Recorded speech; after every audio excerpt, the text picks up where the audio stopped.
안녕하세요. 책 읽어주는 편안한 엄마입니다. 그는 울부짖으며 그녀 앞에 주저앉아 그녀의 손에 입을 맞추고 싶었다. 누군가가 침대 발치에 무릎을 꿇고 앉아 머리를 이불에 묻은 채 죽은 여인의 한 손을 두 손으로 꼭 쥐고 있었다. 알베르트가 한 발짝 더 다가가려고 하는 순간 그 사람이 이불에서 고개를 들고는 갈피를 잡지 못하는 충혈된 눈으로 그의 얼굴을 바라보았다. 그녀의 남편이었다. 오늘은 오스트리아의 의사이자 소설가 겸 극작가인 아르투어 슈니칠러의 단편소설 중에서 어떤 이별을 들려드리겠습니다. 어떤 이별. 그는 벌써 1시간이나 기다리고 있었다. 가슴이 심하게 두근거렸고 이따금 숨쉬는 걸 잊어버린 것 같은 느낌이 들었다. 그럴 때면 숨을 깊이 들이마셨지만 그렇다고 기분이 더 좋아지지는 않았다. 어쩌면 그는 이런 것에 이미 익숙해져 있을 수도 있었다. 언제나 똑같이 그래왔으니까. 언제나 1시간이건 2시간이건 3시간이건 기다려야 했고 헛된 기다림으로 끝나는 일도 자주 있어 왔으니까. 그렇다고 해서 결코 그녀를 나무랄 수도 없었다. 그녀는 남편이 늦게까지 집에 있는 날엔 감히 밖으로 빠져나오지 못했기 때문이다. 남편이 집에서 나가고 나서야 그녀는 헐레벌떡 달려올라와 몹시 실망한 채 그에게 재빨리 입맞춤을 하고는 곧장 다시 계단을 급히 뛰어내려갔다. 그러면 그는 다시 혼자 남겨졌다. 그녀가 가고 나면 그는 늘 그 끔찍한 기다림의 시간에 겪은 흥분으로 완전히 기진맥진해진 채 안락의자에 눕곤 했다. 그는 그녀를 기다리느라 아무 일도 할 수가 없었고 기다림의 시간은 서서히 그를 망가뜨렸다. 지난 봄의 끝 무렵부터 이런 식으로 지내왔으니 벌써 3달이 되었다. 그는 날마다 오후 3시가 되면 블라인드를 내린 채 방 안에 처박혀 아무것도 할 수가 없었다. 초조하여 책도 신문도 읽을 수가 없었고 편지 한 통 쓸 형편이 아니었으며 고작 연달아 담배나 피울 뿐이어서 방 안은 온통 청회색 연기로 가득 찼다. 응접실로 통하는 문은 늘 열려 있었다. 집에는 그만이 혼자 있었다. 그녀가 오기로 되어 있는 날은 하인이 집에 있어서는 안 되었기 때문이다. 그러다가 갑자기 초인종이 울리면 그는 늘 소스라치게 놀라곤 했다. 그러나 초인종을 누른 사람이 다름 아닌 그녀라면, 마침내 정말로 그녀가 온 거라면 그때는 만사 형통이었던 것. 그러면 그는 마법에서 풀려나 다시 인간이 된 듯했다. 그리고는 마침내 그녀가 찾아왔으며 더 이상 기다리지도 않아도 된다는 생각에 너무나 행복한 나머지 이따금 눈물을 흘리기까지 했다. 그런 다음 그는 그녀를 재빨리 방으로 데리고 들어가 문을 잠갔으며 두 사람은 더할 나위 없는 환희를 맛보았다. 그는 날마다 정각 7시까지만 집에 있겠다고 그녀와 약속해 두었다. 그 시각 이후에는 그녀가 집을 나와서는 안 되었기 때문이다. 그는 기다리느라 너무 초조하고 지치기에 정각 7시가 되면 바람이라도 쐬러 밖으로 나가겠노라고 그녀에게 분명하게 말해두었다. 그럼에도 그는 늘 더 늦게까지 집에 머물다가 8시는 돼서야 거리로 내려가곤 했다. 그럴 때면 그는 쓸데없이 흘려보낸 시간을 생각하며 몸서리를 쳤고 서글퍼하며 지난해 여름을 회상했다. 그때는 시간이 몽땅 자신의 것이었다. 화창한 오후에는 한적한 시골을 찾기도 했고 8월에는 해수욕장을 찾아갔었다. 그때는 건강하고 행복했었다. 그는 자유와 여행과 멀리 떨어진 곳과 혼자 있는 것을 몹시 그리워했었다. 그러나 그는 그녀를 너무나 사랑했기 때문에 그녀에게서 벗어날 수가 없었다. 그에게는 오늘이 그 어느 날보다 더 불쾌한 날로 여겨졌다. 그녀는 어제도 그를 찾아오지 않았고 아무런 연락도 하지 않았다. 곧 7시가 된다. 그러나 그는 마음이 가라앉지 않았다. 그는 어떻게 해야 할지 알 수가 없었다. 끔찍스러운 것은 그녀에게 갈 수 있는 방법이 없다는 것이었다. 그가 할 수 있는 일이라곤 고작 그녀의 집 앞으로 가 창문 앞에서 두어 번 이리저리 서성이는 것뿐이었다. 그는 집으로 그녀를 찾아갈 수도 없었고 누군가를 그녀에게 보낼 수도 없었으며 누군가에게 그녀의 안부를 물어볼 수도 없었다. 왜냐하면 두 사람이 서로 알고 지낸다는 것조차 아무도 모르고 있었기 때문이다. 두 사람은 초조하고 불안한 가운데 불타는 애정을 나누며 살아가면서도 매 순간 다른 사람들에게 발각될까 봐 두려워했다. 그는 자신들의 관계가 깊숙이 감춰진 채 이어져 나가는 것을 멋지다고 생각했다. 하지만 오늘과 같은 날들은 그만큼 더 고통스러웠다. 8시가 되었는데 그녀는 오지 않았다. 그는 마지막까지 계속 문에 서서 망보기 창을 통해 복도를 내다보았다. 방금 계단에는 가스 등불이 들어왔다. 이제 그는 자신의 방으로 돌아가 파김치가 된 채 안락 의자에 몸을 던졌다. 방 안은 아주 깜깜했고 그는 잠이 들었다. 30분 뒤 그는 자리에서 일어나 밖으로 나가기로 마음먹었다. 머리가 아팠고 몇 시간 동안 이리저리 뛰어다닌 것처럼 다리도 아팠다. 그는 그녀의 집으로 가는 길로 들어섰다. 그녀 집 모든 창문의 블라인드가 내려져 있는 것을 보자 그는 안심이 되는 것 같았다. 식당과 침실의 블라인드 틈으로 불빛이 가물거리며 새어나왔다. 그는 건너편 인도에서 줄곧 그녀의 집 창문에 시선을 고정한 채 30분 동안을 거닐었다. 거리에는 인적이 드물었다.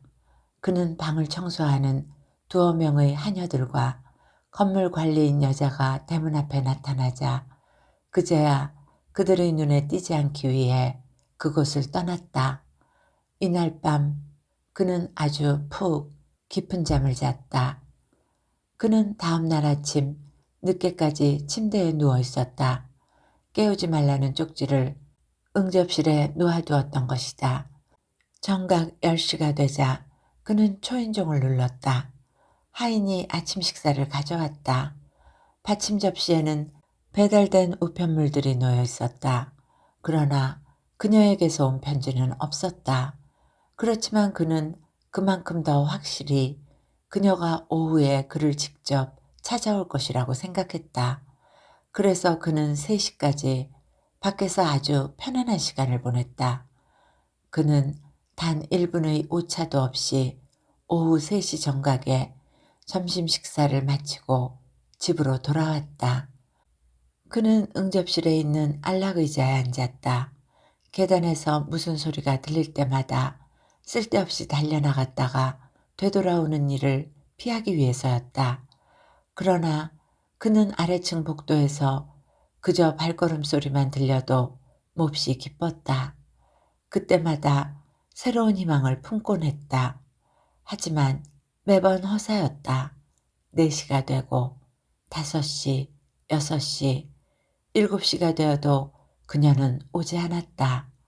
마침내 그는 방으로 들어가 이리저리 서성이면서 나지막한 신음소리를 냈다. 그리고 현기증이 나자 침대에 몸을 던졌다. 그는 완전히 절망에 빠졌다. 더 이상은 참을 수가 없는 지경이었다. 최선의 길은 떠나버리는 것이었다. 그녀와의 행복을 얻기에는 치러야 할 대가가 너무 컸던 것이니, 아니면 그는 방침을 다시 바꿔야만 했다. 예컨대 단 1시간만 기다린다거나 2시간만 기다리는 걸로. 그러나 그것도 계속될 수는 없었다. 그에게서 모든 것이, 일할 힘도 건강도 그리고 마침내 사랑까지도 나락을 향해 가라앉고 있었기 때문이다. 그는 자신이 그녀를 더 이상 조금도 생각하지 않고 있다는 것을 깨달았다. 그의 생각들은 마치 황량한 꿈속에서처럼 소용돌이쳤다. 그는 침대에서 뛰어내렸다. 그는 창문을 열어젖히고 어둑어둑한 어스름에 잠긴 거리를 내려다보았다. 저기 저 모퉁이에. 지나가는 여자들이 모두 그녀로 보였다. 그는 다시 창문에서 몸을 돌렸다. 그녀는 이제 더 이상 올 수가 없었다. 올 시간이 지난 것이다. 그때 그는 갑자기 단지 이렇게 몇 시간만 기다리는 시간을 정해놓은 것이 참으로 어리석었다는 생각이 들었다. 어쩌면 그녀는 지금이라도 틈을 낼 수 있을지 모를 일이고, 어쩌면 오늘 아침에라도 그를 찾아올 수 있었을지 모른다. 그는 다음번에 그녀를 만나게 되면 말해줘야겠다고 생각하며 혼잣말로 속삭였다. 이제부터는 하루 종일 집에 있으면서 당신을 기다릴 거야. 아침부터 한밤중까지 말야. 그러나 이 말을 내뱉은 다음 그는 자신도 모르게 웃기 시작하고는 혼잣말로 속삭였다. 하지만 나는 미쳐버릴 거야. 완전히 미쳐버릴 거라고. 그는 다시 쏜살같이 그녀의 집으로 달려갔다. 모든 것은 어제와 똑같았다. 창문에 내려진 블라인드 틈으로 불빛이 희미하게 빛났다. 그는 어제처럼 30분 동안 건너편 인도를 이리저리 거닐었다. 그러다가 건물 관리인 여자와 몇 명의 하녀가 대문을 열고 나오자 어제처럼 멀리 달아났다. 그는 오늘은 그들이 자신을 바라보는 것 같은 생각이 들었다. 그리고 그들이 자신에 대해 이야기하며 저 사람은 어제 같은 시간에 여기서 이리저리 거닐던 바로 그 남자야 라고 말하는 게 분명하다고 여겼다. 그는 근처에 있는 골목길을 배회하다가 탑에서 10시를 알리는 종이 울리고 성문들이 닫히자 다시 조금 전 그곳으로 돌아가 그녀 집 창문들을 올려다보았다. 그녀의 침실이 있는 끝쪽 창문 틈에서만 불빛이 희미하게 새어나왔다. 그는 마법에 걸린 듯 그곳을 올려다보았다. 그는 속수무책으로 거기에 서 있을 뿐 아무것도 할 수도 물어볼 수도 없었다. 그는 자기 앞에 놓인 시간들을 생각하자 소름이 끼쳤다. 하룻밤을 지내고 아침을 맞은 다음 낮 3시까지. 그래, 3시까지는 그렇다 해도 그 다음에 그녀가 또 오지 않는다면? 그때 빈 마차 한 대가 지나갔다. 그는 마부에게 손짓을 하여 마차를 타고 밤거리를 이리저리 천천히 돌아다녔다. 그는 그녀와 마지막으로 만났던 때를 회상했다. 아냐, 아냐. 그녀는 나를 변함없이 줄곧 사랑해왔어. 그래, 그건 확실해. 그렇다면 집에서 낌새를 채고 그녀를 의심하고 있는 건 아닐까? 아냐, 그럴 리는 없어. 지금까지 그런 징후가 보인 적은 없었어. 게다가 그녀는 무척 신중했어. 그럼 이유는 한 가지밖에 없어. 그녀가 아파서 누워 있었던 거야. 그래서 내게 연락도 취할 수 없었던 거고, 내일이면 그녀는 병상에서 일어나 무엇보다 먼저 내게 몇 줄의 소식을 보내 나를 안심시켜 줄 거야.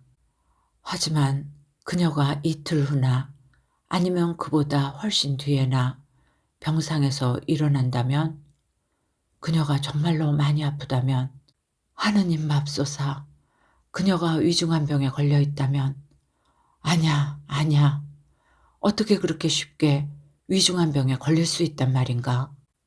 그때 그에게서 구원을 내려주는 것 같은 생각이 퍼뜩 떠올랐다.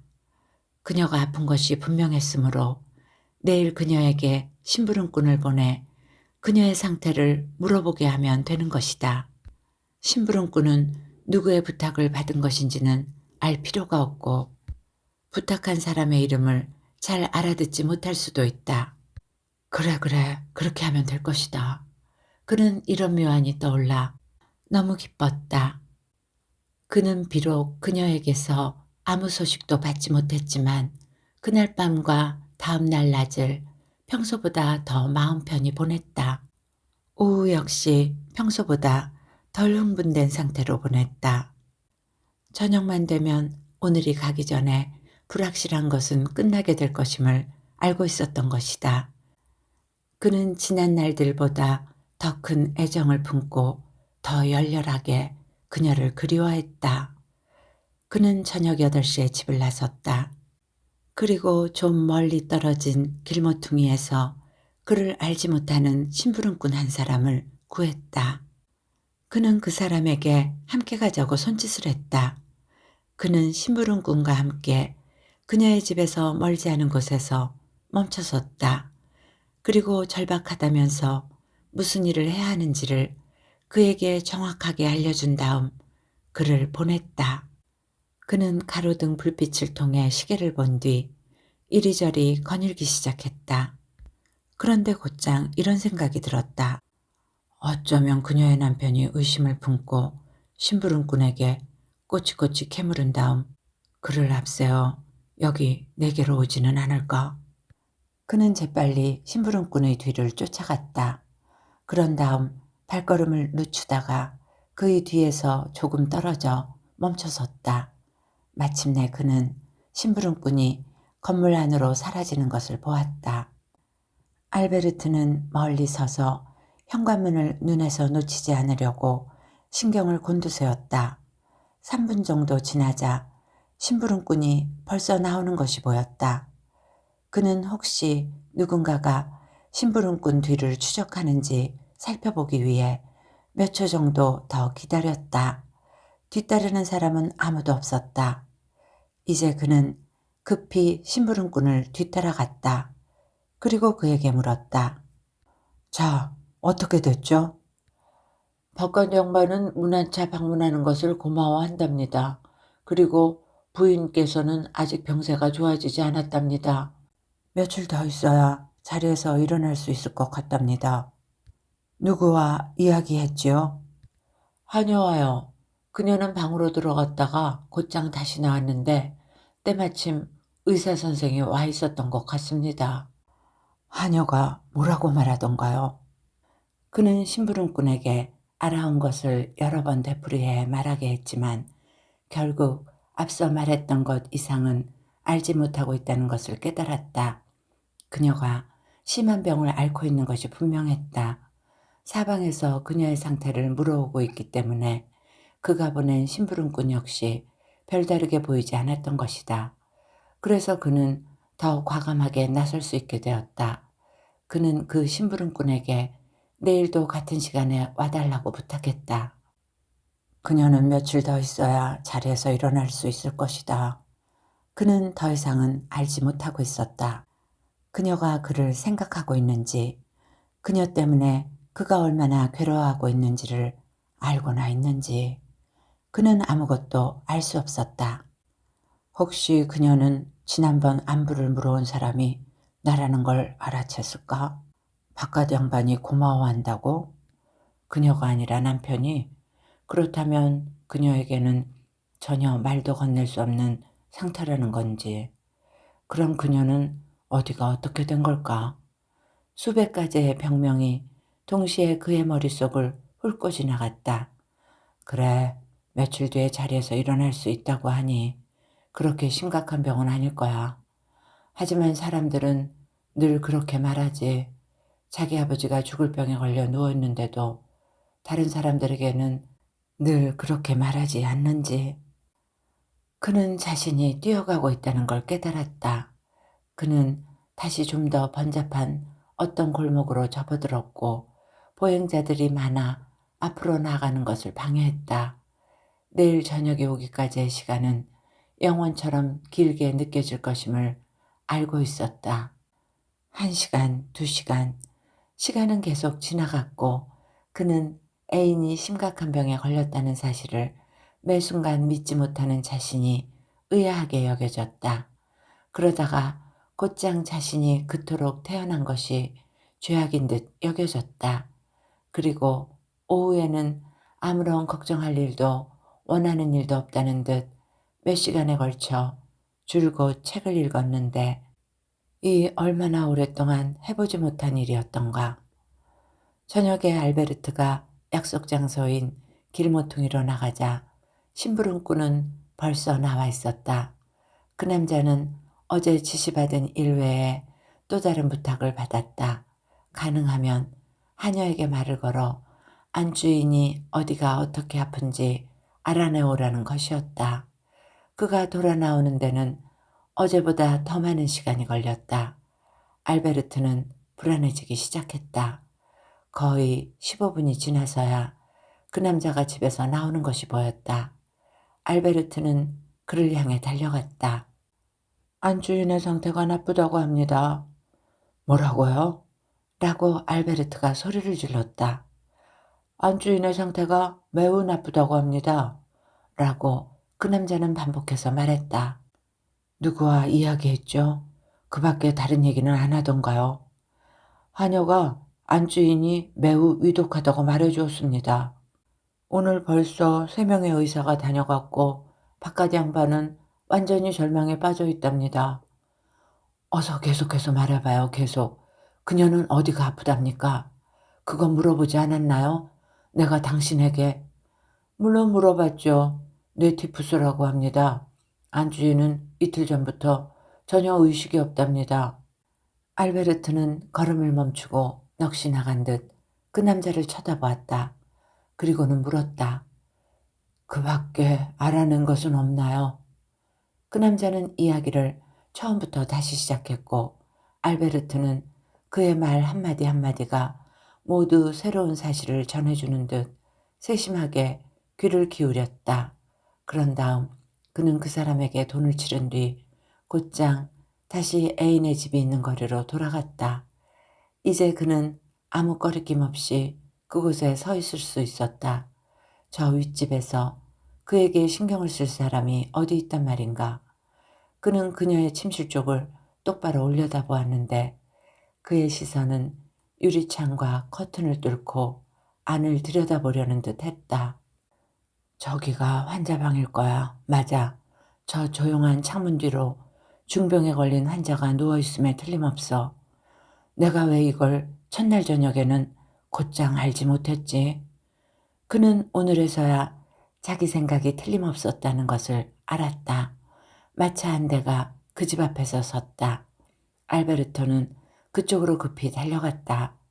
그는 아는 교수 한 사람이 마차에서 내려 대문 안으로 들어가는 것을 보았다. 알베르트는 집에 바짝 붙어서서 의사의 표정에서 무언가를 알아낼 수 있지 않을까 하는 막연한 희망을 품고 의사가 내려오기만을 기다렸다. 그는 몇 분 동안 꼼짝도 하지 않고 서 있었다. 그러더니 땅바닥이 그와 함께 서서히 오르내리기 시작했다. 그때 그는 자신의 눈이 감겨 있음을 깨달았다. 눈을 뜨자 그는 벌써 몇 시간 동안이나 거기에 서서 꿈을 꾸다가 말짱한 정신으로 다시 깨어난 것 같은 느낌이 들었다. 이제 그는 그녀가 심하게 앓고 있다는 생각은 할 수 있었지만 위독하다고 생각할 수는 없었다. 그렇게 젊고 그렇게 아름답고 그렇게 사랑스러운 여자가 어떻게? 그때 갑자기 뇌티푸스라는 말이 그의 뇌리를 스치고 지나갔다. 그는 그 병이 어떤 병인지 잘 알지 못했다. 사망자들의 명단에서 가끔 사인으로 적혀 있는 것을 보았던 기억이 떠올랐다. 그는 이제 인쇄되어 있는 그녀의 이름을 상상해 보았다. 거기에는 그녀의 나이도 또한 8월 10일 뇌티푸스로 사망이라는 말도 기록되어 있었다. 그것은 있을 수 없는, 도저히 있을 수 없는 일이었다. 그가 지금 그것을 상상했다면 상상 자체도 전혀 있을 수 없는 일이었다. 그가 며칠 뒤 실제로 그렇게 인쇄된 것을 읽게 되리라는 것은 너무나도 엉뚱한 일일 것이다. 그는 곧바로 자신이 운명을 속인 거라고 생각했다. 의사가 대문을 열고 나왔다. 알베르트는 그를 거의 잊고 있었다가 이제 다시 숨이 막혔다. 의사의 표정은 냉정하고 진지했다. 그는 마블을 향해 목적지를 외친 다음 마차에 올랐다. 마차는 그를 태우고 출발했다. 알베르트는 내가 왜 의사에게 물어보지 않았는지 라고 생각했다. 그러고는 곧 다시 묻지 않은 것을 다행으로 여겼다. 물었다가 몹시 심각한 얘기를 들었을 수도 있었을 것이다. 이제 그는 계속 희망을 가질 수 있었다. 그는 천천히 그 집 대문을 떠났고 1시간 안에는 다시 오지 않을 생각이었다.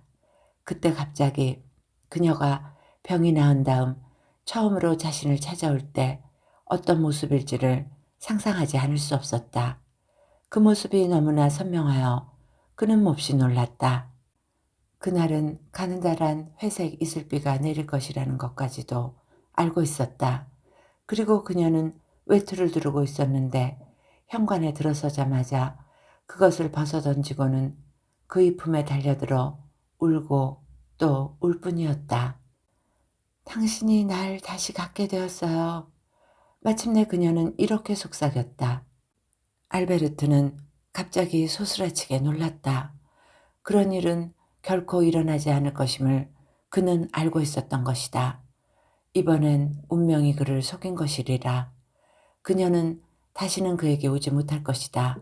닷새 전에 그녀는 마지막으로 그를 찾아왔었고 그날 그는 그녀를 영원히 떠나보낸 것이었는데 그때는 그걸 알지 못했으니 그는 다시 거리를 뛰어다녔다.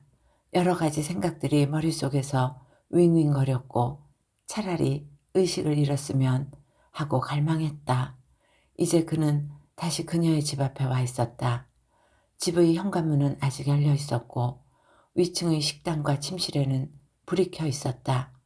알베르트는 그곳에서 달아났다. 한순간만 더 그 자리에 서 있다가는 틀림없이 위층으로 뛰어 올라가게 될 것임을 그는 잘 알고 있었던 것이다. 그녀에게로, 그녀의 침대 옆으로, 사랑하는 여인에게로, 그리고 그는 평소 늘 그래왔듯이 이것 또한 끝까지 이어서 생각해보지 않을 수 없었다. 그래서 그는 돌연 모든 것을 알게 된 그녀의 남편이 꼼짝 않고 누워있는 그녀에게로 달려가 그녀를 흔들면서 그녀의 귀에 대고 소리치는 것을 떠올렸다. 당신 애인이 왔어. 당신 애인이 왔다고. 그러나 그녀는 이미 죽어 있었다. 그는 뒤숭숭한 꿈에 시달리는 가운데 밤을 보내고 쇳덩이처럼 무겁고 피곤한 몸으로 낮을 맞았다. 그는 일찍이 아침 11시에 심부름꾼을 보내 그녀 소식을 알아오도록 했다. 이제 그 일은 어렵지 않게 할 수 있었다. 안부를 물어오는 사람들에게 신경 쓰는 사람들이 어디 있으랴. 심부름꾼이 얻어온 소식은 평소의 변함이 없다는 것이었다. 그는 오후 내내 집에서 안락의자에 누워있으면서 그런 자신을 이해할 수가 없었다. 그는 세상 만사가 어떻게 돌아가든 관심이 없었다. 그리고 그렇게 피곤한 상태로 있는 것이 좋다고 생각했다. 그는 잠을 아주 많이 잤다. 그러나 날이 어두워지자 줄곧 혼돈 속을 헤매다가 이제야 비로소 맑은 정신이 돌아온 듯 갑자기 깜짝 놀라면서 자리에서 벌떡 일어났다. 그녀의 상태에 대해 분명히 알고 싶은 어마어마한 욕구가 그를 사로잡았다. 오늘은 의사와 직접 얘기를 나눠보지 않을 수 없었다. 그는 서둘러 그녀의 집 앞으로 갔다. 건물 관리인 여자가 집 앞에 서 있었다. 그는 그녀에게 다가가 자신의 침착함에 대해 스스로도 놀라워하며 자연스럽게 물었다. 부인께서는 어떠신가요? 그러자 관리인 여자가 대답했다. 부인께서는 몹시 안 좋으세요. 영영 일어나지 못하실 수도. 아, 라고 알베르트는 무척 공손하게 대답하고는 덧붙여서 말했다. 정말 슬픈 일이군요. 물론이죠. 정말 슬픈 일이죠. 그토록 젊고 아름다운 부인께서. 그 여자는 이렇게 말하면서 대문 안으로 사라졌다. 알베르트는 그녀가 사라진 쪽을 바라보았다. 그는 저 여자는 내게서 아무것도 알아채지 못했어 라고 생각했다. 그리고 바로 그 순간 집 안으로 들어갈 수는 없을까 하는 생각이 그의 머리를 스쳤다. 그는 변장에는 능수능란했기 때문이었다. 그때 의사가 탄 마차가 도착했다. 알베르트는 의사가 마차에서 내리자 인사를 했다. 그러자 의사도 정중하게 고맙다는 인사를 했다. 알베르트는 기분이 좋았다. 이제 그는 의사와 어느 정도 안면을 익혔으니 그가 다시 내려오면 좀 더 물어보기가 편할 것이었다. 그는 꼼짝 않고 그 자리에 서 있었다. 의사가 그녀 곁에 있다고 생각하니 마음이 놓였다. 의사가 오랫동안 나오지 않고 있으니 어쨌든 그녀를 살려낼 가능성이 아직 남아있음에는 틀림없어. 그렇지 않고서야 의사가 저렇게 위에서 오래 머무르지는 않을 거야. 아니면 그녀는 이미 죽음의 고통을 겪고 있는 것인지, 아니면 떨쳐버리자, 떨쳐버리자, 떨쳐버려. 그는 모든 생각을 떨쳐버리고 싶었다. 그런 생각은 아무 소용없는 것이었고 모든 가능성은 열려 있었다. 그때 갑자기 의사가 말하는 소리가 들리는 듯했다. 그리고 의사가 위독합니다 라고 말하는 소리를 들었다. 그는 자신도 모르게 닫혀있는 창문을 올려다보았다. 그는 어떤 특정한 상황 아래에서는 이를테면 흥분해 있거나 흥분하여 신경이 예민해진 상태에서는 창문이 닫혀 있다 해도 안에 있는 사람의 말을 알아들을 수 있는 게 아닐까 곰곰이 생각해 보았다. 물론 그랬다. 정말로 그는 들었다. 상상 속에서 들은 것이 아니라 실제로 하는 말을 들은 것이다. 그런데 그 순간에 벌써 의사가 대문 밖으로 나왔다. 알베르트는 그에게 한 걸음 더 다가갔다. 의사는 그를 그 집 가족의 친척쯤 되는 사람으로 생각하는 것 같았다. 그리고는 그가 아직 입 밖에 내지 않은 질문을 그의 눈에서 읽어내고는 고개를 저었다. 그러나 알베르트는 그것을 받아들이고 싶지 않았다. 그는 말문을 열었다. 교수님, 제가 좀 여쭤봐도 되는지요? 어떻게 된 건지. 의사는 한쪽 발을 마차의 발판에 올려놓은 채 다시 고개를 저었다. 상태가 아주 나빠요. 의사는 젊은이를 쳐다보며 계속해서 말했다. 오빠인가 보군요. 그렇죠. 예, 그렇습니다. 의사는 그를 동정하는 눈길로 바라보았다. 그런 다음 마차에 올라앉아 그를 향해 고개를 끄덕이고는 떠났다. 알베르트는 의사와 함께 마지막 희망이 사라져버리기라도 하듯 답답한 심정으로 떠나가는 마차를 바라보았다. 그런 다음 그도 걸음을 옮겨 떠났다. 그는 나지막하게 혼잣말을 했다. 거의 의미 없는 말들이었는데 말할 때마다 그의 이빨이 부딪히는 소리가 났다. 오늘은 뭐하지? 시골로 가기에는 너무 늦었어. 시골로 가기에는 너무 늦은 거 아닌가?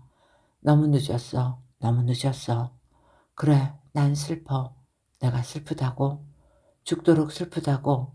아니야, 난 슬프지 않아. 그래, 산보를 하는 거야. 나는 전혀 아무 느낌도 없어. 전혀 아무 느낌도. 나는 지금 극장에 갈 수도 있고 아니면 마차를 타고 시골로 갈 수도 있으며 아니야. 그저 그렇게 생각했을 뿐이고 모두 다 환상이야. 내가 너무 충격을 받아서 그래. 맞아. 나는 충격을 받았어. 하늘이 무너져 내리는 충격을. 지금이 가장 중요한 순간이야. 이 순간을 단단히 붙잡을 수 있어야 해. 무언가 정확히 이해하고 아무것도 느끼지 말아야 해. 아무것도, 아무것도. 그는 추웠다. 집으로 가야지. 내가 분명 이와 비슷한 무언가를 언젠가 한번 경험한 적이 있는데. 근데 그게 언제였더라? 언제였지? 아마 꿈속에서였을까? 아니면 지금 이게 꿈이란 말인가? 그래, 매일 저녁 그랬던 것처럼 이제 집으로 돌아가는 거야. 아무 일도 일어나지 않은 것처럼, 손톱만큼의 미미한 일도 일어나지 않은 것처럼 말이야. 그런데 내가 지금 무슨 말을 하는 거지? 난 집에 앉아 있지 않을 건데, 난 한밤중에라도 다시 집에서 뛰쳐나와 사랑하는 여자의 집 앞으로, 죽어가는 여자의 집 앞으로 달려갈 건데, 그의 이빨들이 부딪히는 소리가 났다. 어느새 그는 자기 방에 와 있었는데 어떻게 방까지 올라왔는지 기억이 나지 않았다. 그는 불을 켜고 안락의자에 앉았다. 그리고 혼잣말을 했다. 난 상황이 어떤지 잘 알고 있어. 고통이 문을 두드리지만 문을 열어주지는 않을 거야. 그렇지만 고통이 문 밖에 서 있다는 것은 알고 있어. 망복이 창으로 고통이 보여. 아, 나는 얼마나 바보 같은지. 내 사랑하는 여자는 죽게 될 건데. 그래, 그녀는 죽을 거라고. 아니면 나는 아직도 희망을 품고 있고, 그래서 이렇게 태어난 걸까? 아니야, 나는 그녀가 죽어간다는 것을 아주 확실히 알고 있어. 아, 그런데 그 의사는 나를 그녀의 오빠로 생각했지. 내가 그때 이렇게 대답했더라면 좋았을걸. 아닙니다. 저는 그녀의 애인입니다. 아니면 저는 그녀의 셀라돈입니다. 충격으로 휘청대는 그녀의 셀라돈입니다. 셀라돈이란 프랑스 작가 뒤르페의 소설 아스트레의 주인공으로 사랑하는 여인으로 인해 상사병에 걸려 죽어가는 순정남을 상징하는 인물입니다. 하늘에 계신 주님이시여. 그는 갑자기 큰 소리로 외쳤다. 그리고는 자리에서 벌떡 일어나 방안을 이리저리 거닐었다. 내가 고통에게 문을 열어주었어. 고통이 들어왔어. 안나, 안나, 내 귀여운, 내 하나뿐인 내 사랑하는 안나. 나는 당신 곁에 있을 수가 없어. 내가 당신 곁에 있을 수가 없다고. 당신의 오직 하나뿐인 남자인 바로 내가 말이야. 어쩌면 그녀는 의식이 전혀 없지는 않을지도 몰라. 그걸 어떻게 할 수 있겠어. 그녀는 나를 찾고 있을 거야. 그렇지만 나는 갈 수가 없고 가서는 안 되는 거야. 어쩌면 그녀는 이 세상의 모든 인연들을 떨쳐내는 마지막 순간이 되면 조그만 목소리로 이렇게 속삭일지도 몰라. 그 사람을 내게 불러줘요. 그 사람을 마지막으로 한번 보고 싶어요. 그럼 그녀의 남편은 어떻게 할까? 잠시 후 그의 눈앞에 앞으로 전개될 모든 과정이 떠올랐다. 급히 계단을 올라가는 자신의 모습이 보였다. 그녀의 남편이 그를 맞이하여 죽어가고 있는 그녀의 침대로 손수 안내했다. 그녀는 꺼져가는 눈빛으로 그를 보고 미소를 지었다. 그가 그녀에게 몸을 굽히자 그녀는 그를 끌어안았다. 그리고 그가 다시 몸을 일으키자 그녀는 마지막 숨을 내쉬었다. 이제 그녀의 남편이 그에게 다가와 이렇게 말했다. 이제 그만 가보시지요, 선생. 우리 조만간 다시 만나 얘기를 더 나누도록 합시다. 하지만 인생은 그런 게 아니다. 그가 그녀를 한 번 더 보고 그러면서 그녀에게서 진정으로 사랑받고 있다는 걸 느끼는 것이야말로 가장 멋진 일일지도 모른다. 그는 무슨 수를 써서라도 그녀를 한 번 더 보지 않을 수 없었다. 그렇다. 그는 무슨 일이 있어도 그녀를 마지막으로 한 번 더 보지 않고는 죽게 할 수 없었다. 보지 못한 채 그녀가 죽는다는 것은 너무나 끔찍한 일이다. 그는 지금까지 그런 것은 전혀 생각지도 못해왔다. 그렇지만 무엇을 어떻게 할 것인가? 곧 자정이 되는데 지금 내가 무슨 구실을 내세워 그녀가 있는 방으로 올라갈 수 있을까? 라고 그는 자신에게 물었다. 과연 내가 지금 구실 같은 것을 내세울 필요가 있는 건지, 사람이 죽어가는 마당에. 하지만 그녀가 죽어가고 있다고 해도 내가 무슨 권리로 그녀의 비밀을 누설하고 남편과 가족들에게서 그녀에 대한 추억을 더럽힐 수 있단 말인가. 하지만 내가 미친 척 할 수는 있을 거야. 아하하, 그렇지. 나는 얼마든지 변장을 할 수 있어. 아, 이런, 이 또 무슨 기발한 생각이람. 그렇지만 그 역할을 잘 해내고 나서 곧장 평생을 정신병원에 갇히게 된다면, 아니면 그녀가 다시 건강해진 다음 나를 전혀 알지도 못하고 본 적도 없는 미친 사람이라고 공공연히 말하고 다닌다면, 머리 아파, 머리 아파. 그는 침대에 몸을 던지고 누웠다. 이제 그는 밤과 정막이 자신을 에워싸고 있다는 것을 알았다. 그리고 혼잣말을 했다. 자, 이제 침착하게 곰곰이 생각 좀 해봐야지. 그녀를 한번 보아야겠는데. 그래, 무슨 수를 써서라도 꼭 보아야 돼. 여러 생각들이 계속해서 그의 머릿속에서 소용돌이쳤다. 그는 수많은 복장으로 변장한 채 층계를 타고 그녀의 집으로 올라가는 자신의 모습을 상상해 보았다.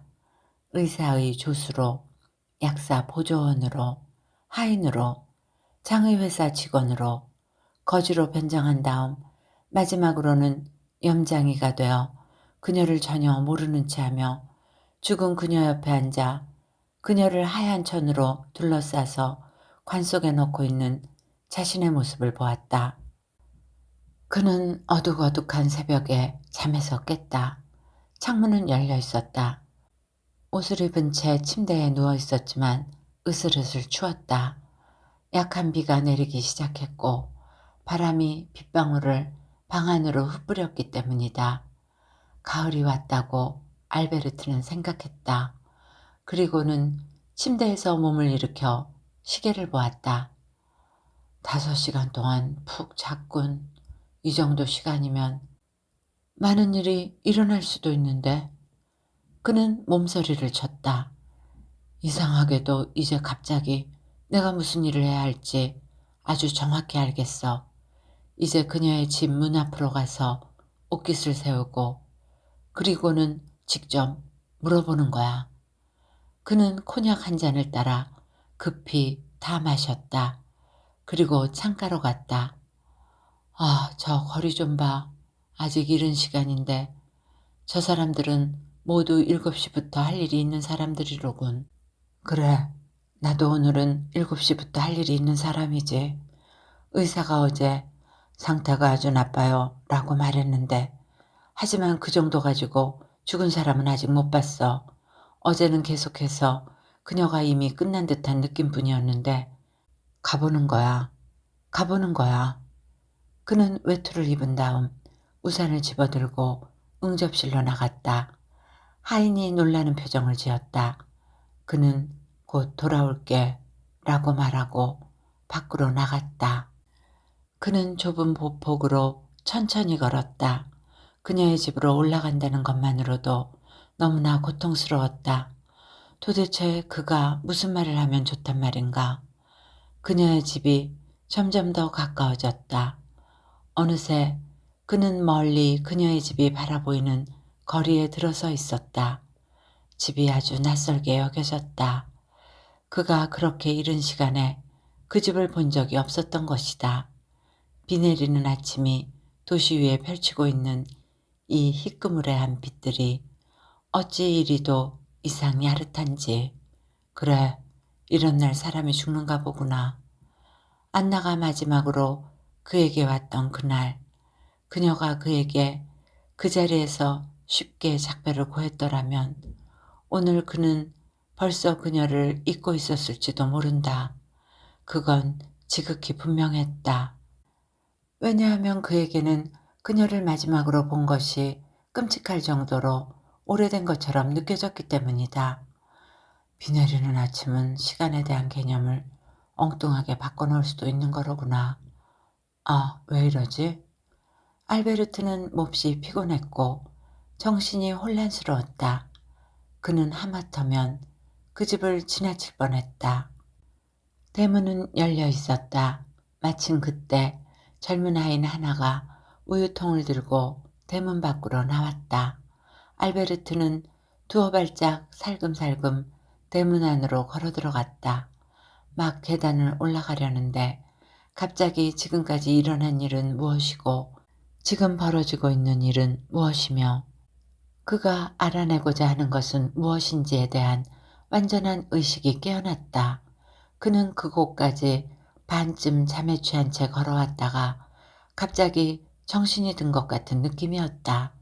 그는 두 손으로 가슴을 움켜쥔 다음 계속해서 걸어 올라갔다.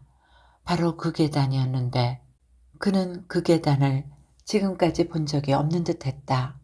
계단은 아직 희미한 어둠 속에 있었다. 벽에는 조그만 가스 등불이 켜져 있었다.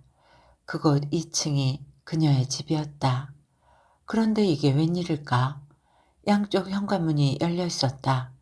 그래서 그는 현관을 들여다볼 수 있었다. 그러나 그곳에는 아무도 없었다.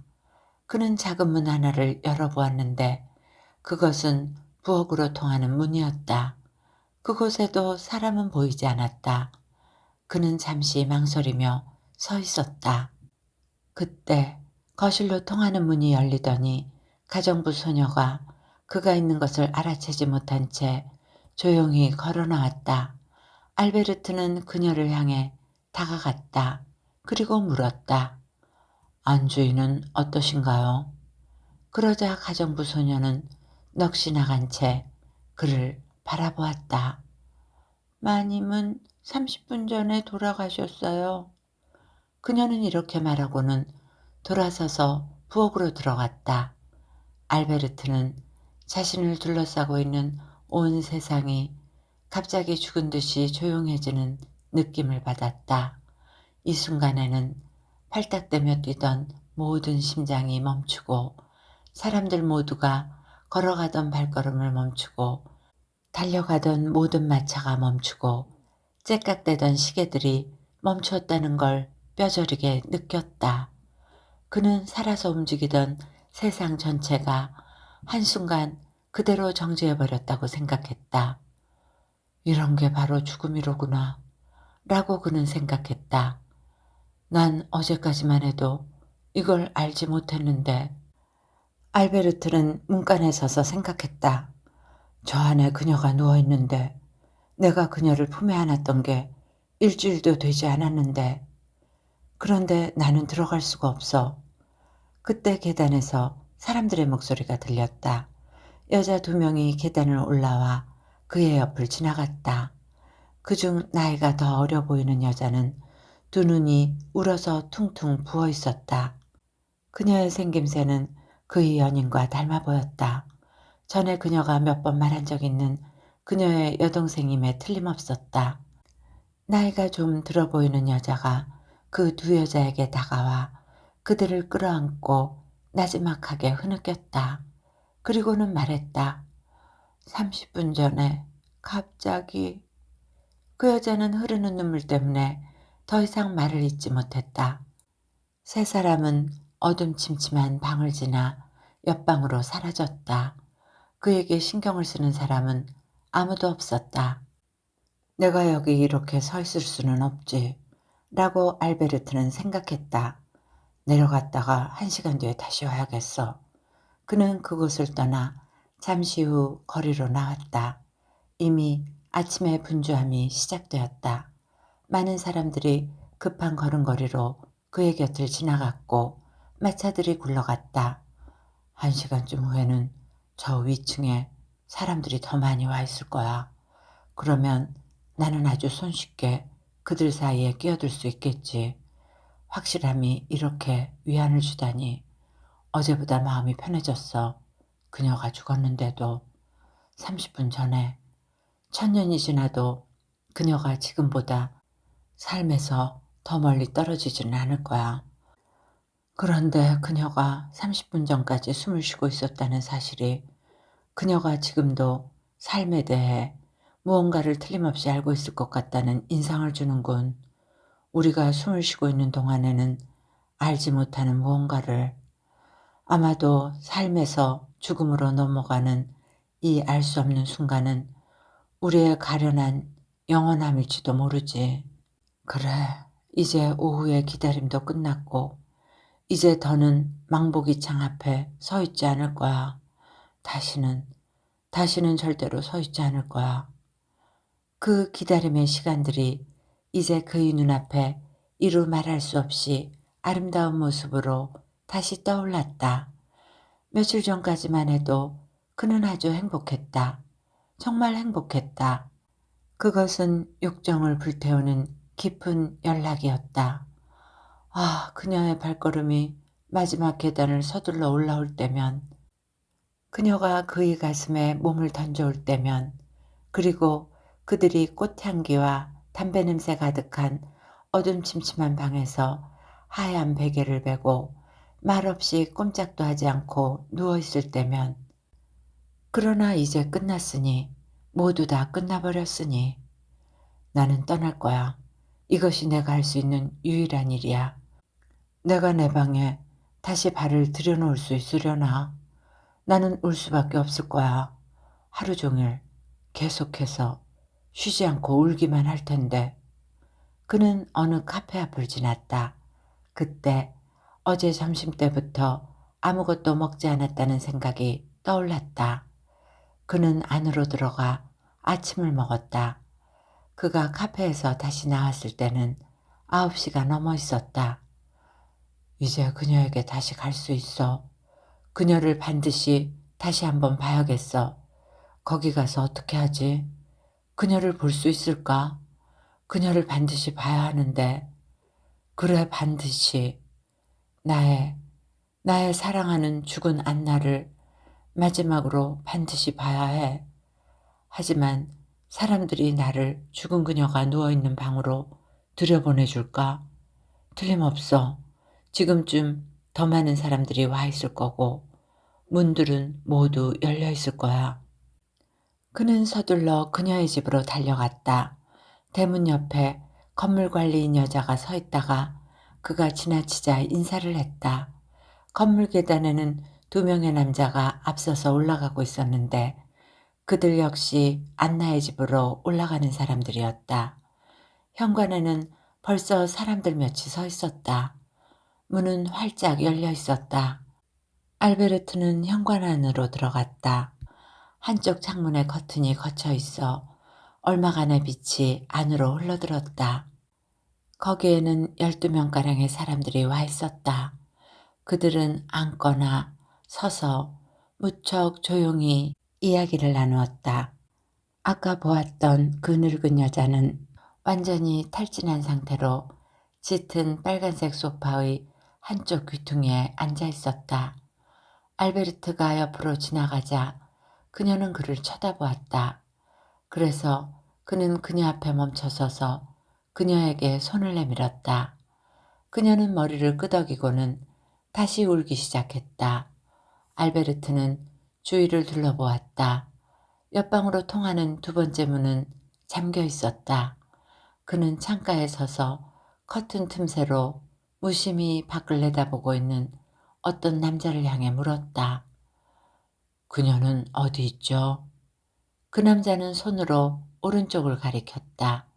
알베르트는 살그머니 문을 열었다. 그를 향해 쏟아지는 환한 불빛 때문에 눈이 부셨다. 그는 불이 환하게 켜져 있는 조그만 방으로 들어섰다. 금빛 바탕에 흰 무늬가 있는 벽지가 발라진 방 안에는 옅은 청색의 가구들이 놓여 있었다. 그곳에는 아무도 없었다. 옆방으로 통하는 문은 지그시 열려 있었다. 그는 옆방으로 들어갔다. 그곳은 침실이었다. 창의 덧문들은 모두 닫혀 있었고 등불 하나가 켜져 있었다. 침대 위에는 죽은 그녀가 길게 몸을 뻗치고 누워 있었다. 이불이 입술까지 덮여 있었다. 그녀의 머리맡에 있는 조그만 탁자 위에서는 촛불 하나가 타고 있었다. 촛불의 불빛이 잿빛으로 변한 그녀의 얼굴을 환하게 비추었다. 누워있는 사람이 누구인지 몰랐다면 그는 그녀를 알아보지 못했을 것이다. 그에게는 그저 서서히 그녀와 유사한 모습이라는 생각이 들기 시작했다. 거기에 누워있는 여자는 그저 서서히 안나의 모습이 되었고 마침내 그의 안나가 되었다. 그리고 그 끔찍한 날들이 시작된 이후 처음으로 그는 두 눈에 눈물이 고이는 것을 느꼈다. 뜨겁게 불타는 고통이 그의 가슴을 짓누르고 있었다. 그는 울부짖으며 그녀 앞에 주저앉아 그녀의 손에 입을 맞추고 싶었다. 그는 그제야 비로소 그녀와 함께 있는 것이 자기만이 아니라는 사실을 깨달았다. 누군가가 침대 발치에 무릎을 꿇고 앉아 머리를 이불에 묻은 채 죽은 여인의 한 손을 두 손으로 꼭 쥐고 있었다. 알베르트가 한 발짝 더 다가가려고 하는 순간 그 사람이 이불에서 고개를 들고는 갈피를 잡지 못하는 빨갛게 충혈된 눈으로 그의 얼굴을 바라보았다. 그녀의 남편이었다. 그 순간 한 가지 생각이 알베르트의 머릿속을 스치고 지나갔다. 도대체 이 사람한테 뭐라고 말하지? 그러나 그는 무릎 꿇고 있는 남자가 자신의 오른손을 붙잡아 꼭 쥐는 것을 느꼈고 우느라 목이 맨 목소리로 감사합니다. 감사합니다. 라고 속삭이는 소리를 들었다.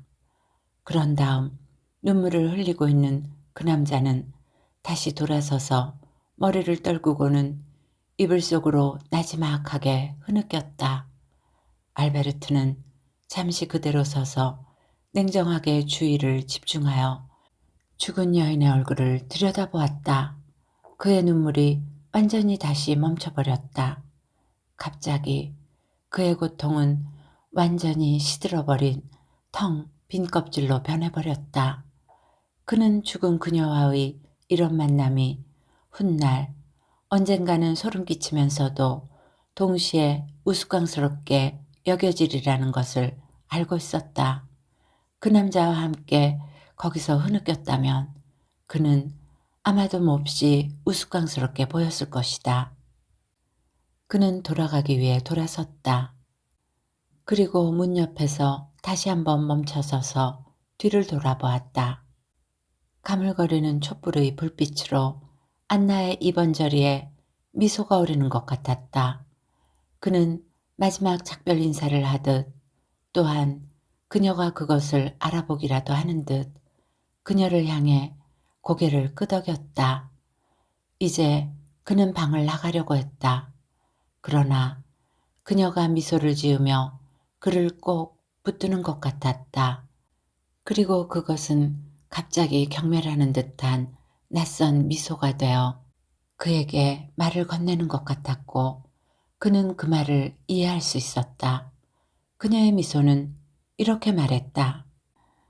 나는 당신을 사랑했는데 당신은 지금 마치 낯선 사람처럼 거기에 서서 나를 부인하고 있군요. 내가 당신의 여자였으며 이 침대 앞에서 무릎을 꿇고 내 손에 입맞춤하는 것은 당신의 권리라고 그 사람한테 말하세요. 그 사람한테 그렇게 말해요. 왜 말하지 않는 거죠? 그러나 그는 감히 그렇게 할 수는 없었다. 그는 그녀의 미소를 보지 않으려고 손으로 눈을 가렸다. 그리고 뒤꿈치를 들고 살며시 돌아서서 그 방을 빠져나온 다음 문을 닫았다. 그는 두려움에 떨면서 불이 환하게 켜져 있는 응접실을 통과한 다음 어둠침침한 방에서 소곤대고 있는 사람들 옆을 지나쳐갔다. 그는 그들과 함께 있을 수가 없었다. 그는 서둘러 현관을 지나 계단을 내려왔다. 대문 밖으로 나온 그는 그 집의 담장을 따라 계속해서 살금살금 걸어갔다. 그의 발걸음은 점점 더 빨라져서 곧 그를 그 집에서 멀리 벗어나게 했다. 그는 마음속 깊이 부끄러움을 느끼며 거리를 급히 걸어갔다. 왜냐하면 그는 다른 사람들처럼 애도할 자격도 없는 것 같았고 죽은 연인이 자신을 부인했다고 그를 그곳에서 내쫓아버린 것 같았기 때문이다. 이야기는 여기까지입니다. 남의 아내인 연인의 죽음으로 다가온 어떤 이별은 아름답지도 당당하지도 않은 것 같습니다. 좋은 시간이 되셨기를 바라며 오늘도 행복하세요.